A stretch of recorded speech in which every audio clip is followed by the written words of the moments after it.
Die Grenzen von Freiheit und Sicherheit enden nicht an der Grenze der virtuellen Welt.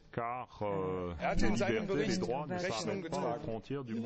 I was a student and I was in the Parliament in Strasbourg just on a visit, and I sat in the public gallery with the headphones on and just turned the button and listened to these languages, and I still get goosebumps just thinking about it now, and thought, this is magic. It's absolutely amazing. And that, you need that moment when you think, this is an amazing thing to do and I want to do it. I stress it a lot with the visitor groups that we get. I set them down in the plenary and I say, put on your headphones, and what you'll find is that everything that's being said down there, you can hear it in your language. And then somebody comes up and says, but how can this be? There's a gentleman down there speaking, and what I hear is a woman's voice telling me what he's saying. And I say, no, look, what's happening is he's speaking Estonian, and there's a lady interpreter who's translating into Spanish what he's saying. Interpreting is a job which you do in an atmosphere where there may be a lot of stress, so the interpreter has to be able to handle that kind of situation. You also switch very fast from one speaker to the next, and you switch languages too, from Finnish to Greek to Portuguese to German to Lithuanian. But I adore it, and I find it's difficult, but you are pumped full of adrenaline, and you do that for 2 hours, and afterwards you're exhausted. It's a hard job. It's an odd job in lots of ways as well. It's a strange thing to do, to be all these different people and not to have any control over where you work, when you work, how fast, how slow. If you're feeling tired, it's too bad. You can't think, well, today I'll close the office door and just do a few emails. You know, you're in the booth, you have to perform to their speed and their rhythm. And that can be very frustrating, that lack of control. We need people with an excellent knowledge of the languages they work from, but perhaps even more important, an totally perfect command of their main language, of their mother tongue, because that's what people hear. The members of Parliament sitting in the meetings, the delegates in the committees, all they hear is the output. They hear the mother tongue, and that has to be so strong that even under the greatest pressure it won't crack. Obviously, our interpreters need a very sound knowledge of the techniques of interpretation, of simultaneous interpreting, consecutive interpreting, and that's what they're doing in the universities at the moment, and that's what's happening here. They're showing us their technical skills in simultaneous and consecutive. Behind us today, there is a virtual masterclass happening, and what we're doing is linking in to Geneva, Paris and Prague, and we have interpreters, trainee interpreters in those 3 universities doing their interpretation exercises and being assessed by expert staff interpreters here in Brussels. Ожогов могут надеяться на то, что им сделают пересадку, и эта пересадка будет успешной. Die aus diesen körpereigenen Zellen gezüchtet. I think it was a very good performance overall. I think you rendered the message very well. Le plus grand succès que l'on a obtenu dans ce domaine concerne les greffes de peau. Le e-learning, c'est un complément. E-learning is a very valuable addition, which really puts the European institutions centre stage. It shows civil society that all of the know-how that we have hidden in the institutions is not only used for the benefit of the institutions themselves, but it can also help students to train for a qualification, which has tremendous opportunities. The member states are not always aware of just how important this training is, and so the European institutions assist them by filling in certain gaps. We can help, for example, by sending experienced interpreters to teach young students for a while, setting the standards very high. The universities are a bit like the factory which produces the raw material that we need in order to function. It's therefore vital that we work together.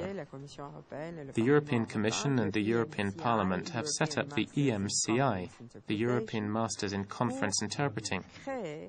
in order to create a network of universities which work on the basis of the same set of standards, so that they produce interpreters at the required level. That's why it's absolutely essential to have synergies between foreign ministries, national education ministries, the heads of the major universities, and the European institutions, who are, after all, the biggest recruiters of interpreters in the world.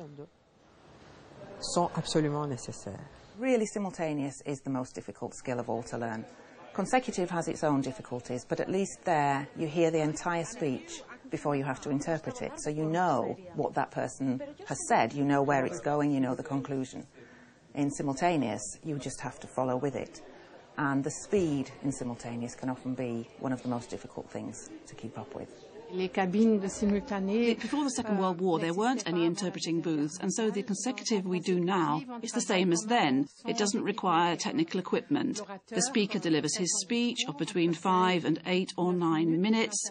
The interpreter takes notes and afterwards interprets the speech into his language, but it's a special note-taking technique. It's not like the shorthand we had in the past. We note down key ideas which jog the memory. The interpreter is bound by professional secrecy. All of the meetings where he or she works are covered by the principle of professional secrecy. And so the interpreter is a bit like a priest who may not reveal anything that was said to him in confession. It's very much the same thing. It is a very demanding job. It drains you, but it's very rewarding. It's a job you do because you love it. There can't be many interpreters who don't believe passionately in what they are doing. It's a job that you can do as long as you still feel that buzz. The challenges are keeping up with the information. Things change all the time, new subjects, new members, new people, new issues, and trying to keep on top of what's happening and keep on top of the information so that you're never left behind or surprised by things that you hear in a meeting. And, of course, keeping up the languages, keeping up your language knowledge, with every language that you work from. We interpret faithfully and accurately from the speaker. So if a speaker is insulting, vulgar, swears, then we have to reflect that. As a rule, though, we would take it down a little bit. Never increase it, never make it worse. And active languages. As I said earlier, my active language is English. The work that each of us does depends on the quality of the work of our colleagues. When you go into the booth and you've prepared everything, and you know very well that the first subject to be discussed will be cars with green engines, let's say, and then the chairman comes in and starts to talk about yesterday's football match. Well, you can't say, well, I didn't read the paper yesterday, so I don't know who won the match. That's just not possible. You have to be curious about everything. You have to have an open mind. And you learn to like even the things that you don't really like. Can you be certain that the Parliament will give you work, or...? So it depends. What languages do you have? If you have, on top of French, English, Greek and Maltese, then you can do whatever you want. First, thank you, Alice. Thank you. Thank you.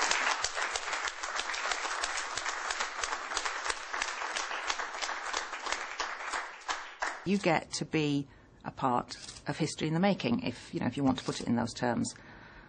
I feel that I've made a contribution, however small, but nonetheless I think, I'm a part of it.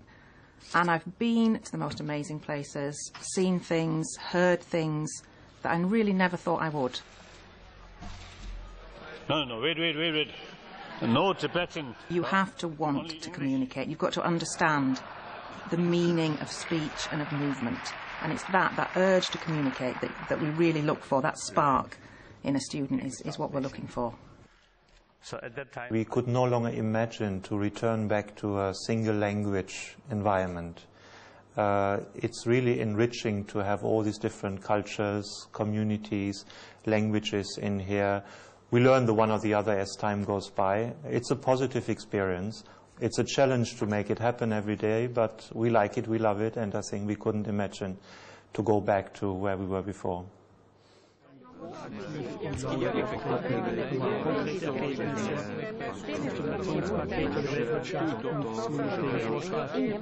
sämtliche Finanzaktivitäten, Banken und neue Akteure müssen darunter fallen. Wir sind sicher, dass es keine Unterscheidung zwischen Ökonomie der Wirtschaft gibt und eine Verbesserung der Forschung. Wir brauchen beides. Mehr noch brauchen wir. Wir müssen auch alle Formen wirtschaftlichen Nationalismus oder Protektionismus von uns weisen. Und wir müssen gewährleisten, dass Europa eben die